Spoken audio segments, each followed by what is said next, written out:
Welcome back to the deep dive. Today we are tackling, well, what might just be the single biggest architectural roadblock stopping LLMs from really evolving, into truly autonomous, adaptable agents.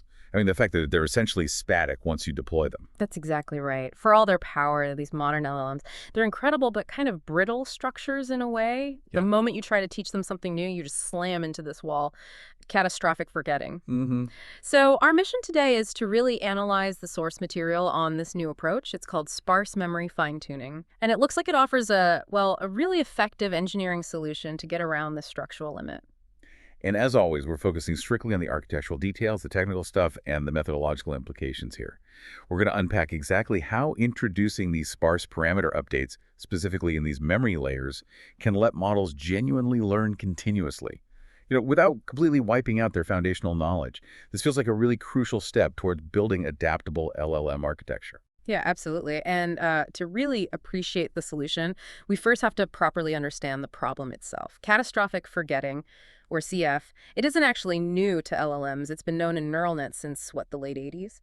But with LLMs, CF gets amplified because the model is optimizing the same set of shared, dense parameters over its whole life. Right. So when you expose it to a stream of new facts, the interference is just massive. The model quickly tunes itself for the new stuff, but it comes at the cost of the general skills it learned during pre-training. And those previous fixes, they often felt more like technical bandages, didn't they? If we look back at the older attempts to solve CF, what were the main drawbacks that stopped them from working in these huge modern models? Well, the limitations were generally about computational cost and capacity constraints. Take replay methods, for instance. They work by constantly rehearsing a small bit of old data alongside the new data, kind of reminding the model what it already knew. And while that can be effective, it's incredibly data inefficient. Think about a modern LLM learning across tons of different domains. It would eventually need to rehearse this exponentially growing amount of old data. That just becomes an implementation nightmare really quickly. Okay, so replay is too slow, needs too much data, which is why we saw things like LoRA come along, All right? low-rank adaptation. That's super popular for fine-tuning now. LoRA adds these small, lightweight, task-specific parameter sets. Didn't that fix the interference? Well, it helped, yes. It mitigated the problem, but it kind of introduced a new ceiling. Research confirms that while LoRA does reduce forgetting, it fundamentally learns less. You're deliberately limiting the capacity you're adding. You can only cram so much new knowledge into those few extra parameters. Oh, right. So what we really need is both massive capacity and the ability to update it without messing everything else up. That balance is what makes this new research so interesting. Which brings us straight to the architectural shift they're using, these memory layers. Now, for listeners familiar with transformer blocks, why focus on the feed-forward network, the FFN layers? Why replace those? That's a really key structural insight. In a transformer, you've got the self-attention handling context and relationships, right? But the FFN layers, they're widely seen as the main place where factual knowledge and general world knowledge get stored parametrically. So by swapping out standard FFNs for a dedicated memory layer structure, you're essentially isolating the core knowledge storage. Okay, tell us about the architecture of these memory layers. It sounds like they're much bigger than a normal FFN block. Oh, they're massive, yeah. These memory layers contain this huge pool of trainable parameters, usually keys, K, and values, V. The number of potential keys, N, can be huge, like 1 million up to over 100 million. This gives the model just immense potential storage capacity. We're talking billions of potential parameters just for memory. But hang on, if you add billions of new parameters, doesn't that sound like a recipe for even more computational chaos and maybe even worse, forgetting? How do they manage all that capacity without it just collapsing?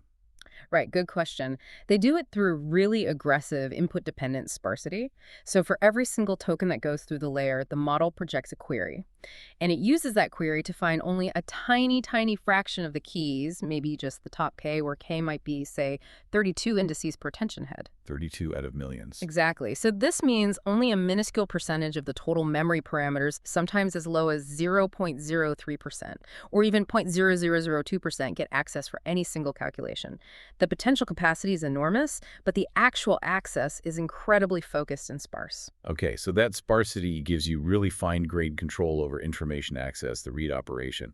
But the real breakthrough with this sparse memory fine-tuning seems to be applying that same sparsity idea, not just to reading, but also to writing the fine-tuning itself. Precisely. Yeah. If we only write updates to the very specific parts of that massive memory pool that actually correspond to the new piece of knowledge, well, then we can leave the general knowledge stored in the other 99.9 whatever percent of the memory completely untouched. Okay, let's unpack this. Time for our neural signal check. Here's where the method gets really ingenious, I think. If the goal is updating only the absolute minimum, most relevant memory spots when you feed it a new fact, how on earth do they pick which few hundred slots to tweak out of potentially 100 million? Yeah, they needed a dynamic way, right, to rank how important each memory index is for the new specific task or fact. And the system uses this adapted metric, borrowed actually from information retrieval, TF-IDF, term frequency inverse document frequency. TF-IDF. Okay, that's a common idea in search, but adapting it for LLM memory indices. Hmm. It's fascinating. Like in document search, IDF pushes down common words, the AA, stuff like that. How does that same logic protect an LLM's knowledge of, say, grammar? So you map the concepts directly onto the memory indices. TF, term frequency, that part's straightforward. It just counts how many times memory index I gets accessed on the current batch of new data. That tells you its local relevance. Okay. The really clever part is the IDF component. That acts as the shield, the protective mechanism. They calculate the IDF based on how often an index is accessed relative to a background corpus. And that background corpus is super important, right? It represents the general knowledge, the stuff we absolutely want to keep safe. Exactly. They used something like 1,000 random batches from DCLM, basically, data representing the pre-training distribution. So if an index gets hit frequently in this DCLM background, meaning it's probably storing useful general stuff like grammar rules or common word meanings, it gets a low IDF score, and that effectively shields it from being chosen for an update. Ah, I see. So if the model needs to learn some obscure new fact, let's say, the capital of a newly found planet, the TF-IDF ranking, make sure we only update the really specialized memory indices tied to that entity. Meanwhile, the indices that handle basic English sentence structure just get left alone. That's the core mechanism. Then, they only fine-tune the values, the V part, of the top T memory slots identified by that TF-IDF ranking. All the other memory gradients, they're just masked, stopped completely. And empirically, they found that updating just T500 memory slots was enough to learn a new fact without causing widespread chaos. Right, let's get to the results then, because this is where it stops being just cool architecture and potentially becomes a real game changer. The experiments compared this sparse memory fine-tuning against the usual suspects, full fine-tuning at LoRA, on a 1.3 billion parameter model learning new trivia facts. Yeah, and the results really hammer home just how bad catastrophic forgetting can be. They fed it 1,000 new facts from Trivia QA. Then they measured the performance drop on a standard benchmark, Natural Questions F1, which measures how much general knowledge is retained. For the baselines, the results were, well, catastrophic, like the name suggests. Full fine-tuning performance dropped by a massive 89%. 89%. Wow. So full fine-tuning basically just wipes the slate clean. It sacrifices almost all the old general knowledge to learn the new facts. And LoRA, the one that was supposed to be the lighter touch. LoRA did mitigate it a bit, yeah. It dropped by 71%, which is better, but still, that's a crippling loss of general abilities you started with. Now, compare that to sparse memory fine-tuning. It learned the new facts just as well, but the drop in that Natural Questions F1 score was only 11%. 11% loss versus nearly 90. That difference is huge. Yeah. It really feels like proof that the sparse update mechanism is working exactly like they hoped, successfully keeping knowledge separate. Did they confirm this technical advantage with any broader analysis? They did, yeah. They included a Pareto analysis, basically plotting learning capacity against forgetting. And sparse memory fine-tuning consistently dominated that frontier. It could achieve much higher learning capacity for any given level of forgetting compared to the dense methods. It really confirms that sparsity is the key ingredient here, offering a much better trade-off. Okay, but one could argue trivia facts are pretty simple, maybe isolated. Did this method hold up when they tried something a bit more complex, like, say, document question answering? Good point. Yes, they ran a second task using document QA on simple QA data. That requires a bit more diverse retrieval and reasoning than just injecting simple facts. And again, both full fine-tuning and LoRA still suffered really substantial forgetting. It confirmed that even in scenarios maybe closer to general training, they just lack that isolation mechanism. Sparse memory fine-tuning once again hit the target performance, but with minimal damage to the pre-existing skills. It really proved the robustness of that TF-IDF ranking system. Speaking of that ranking system, let's dig into the technical details a bit more. If the main goal is just to find which memory slots got access the most for the new task, why couldn't they just use TF only? Just rank by the raw counts. Why bother with the complex IDF part? That was exactly what they tested in their ablation study, and it showed the IDF component is absolutely mission critical.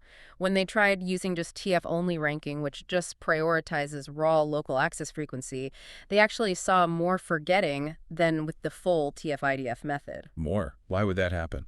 Well, because TF only doesn't care about the general utility of an index.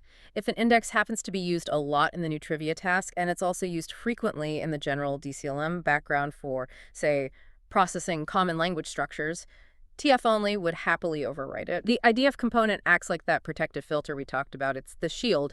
It downweights those indices that are essential for general syntax, structure, or common world knowledge. It makes sure they don't end up in that top 500 list selected for the update. That's a fantastic result. It shows the metric isn't just counting hits, it's actually identifying, like semantic specialty. Yeah. Did they find any other evidence, maybe qualitative, that these sparsely updated indices really related to the actual knowledge being stored? Absolutely. The qualitative analysis was really insightful. They found the memory indices picked by TF-IDF often lined up directly with entity boundaries in the text, which suggests the mechanism is correctly pinpointing the precise parametric spots where factual entities are being encoded and read from, and furthermore, the actual core set of indices storing specific facts. It was indeed very small, typically just 100 to 500 indices. That validates their choice of using TF-500 for the update limit. Interesting. Before we wrap up on the implications, I noticed one subtle but kind of intriguing finding about the optimizer choice. Yeah. They mentioned that using plain old stochastic gradient descent (SGD) actually seemed to reduce forgetting even more compared to adaptive optimizers like Atom. That feels a bit counterintuitive for modern LLM updates. It is an interesting architectural quirk, yeah.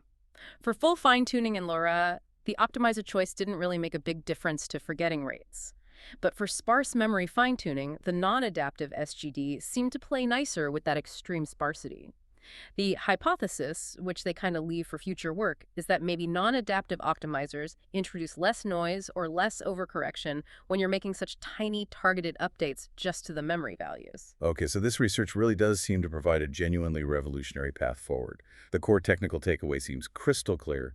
Sparse, ranked updates to these sparsely indexed memory layers offer a robust engineering fix for catastrophic forgetting. We can actually start thinking about designing LLMs that accumulate knowledge continuously without wrecking their fundamental abilities. Exactly. And the significance really goes way beyond just learning facts. I mean, retrieval augmented generation, RAG, is great for factual recall today, sure, but this kind of work opens the door for continuous learning on tasks where just retrieving isn't enough. Think about refining reasoning steps, or learning complex new ways to follow instructions, or even improving coding skills based on fixing mistakes over time. For those, you need the model to actually internalize the learning deep in its parameters. Absolutely. Now, this work focused almost entirely on sparsely updating the values, the V, in the memory layer, basically the content of the knowledge. But here's the provocative thought we want to leave you, the listener, with. What fundamental architectural challenges pop up if future work tries to sparsely update the keys, the K, which control the indexing and access, or maybe even the query projections, the Q, which determine how memory gets retrieved in the first place? Ooh, that's a big one. If you start sparsely updating K or Q, you're not just tweaking what the model knows, you're constantly reshaping the very map of where knowledge is stored and how it's even accessed. That level of dynamic remapping, that feels like the next massive frontier in creating truly adaptive, evolving AI architectures. A challenge indeed for the next generation of AI engineers. Thank you for joining us for this deep dive. And remember, to stay updated on the latest in AI and ML, you can visit our webpage, neuralintel.org, and also check us out on YouTube.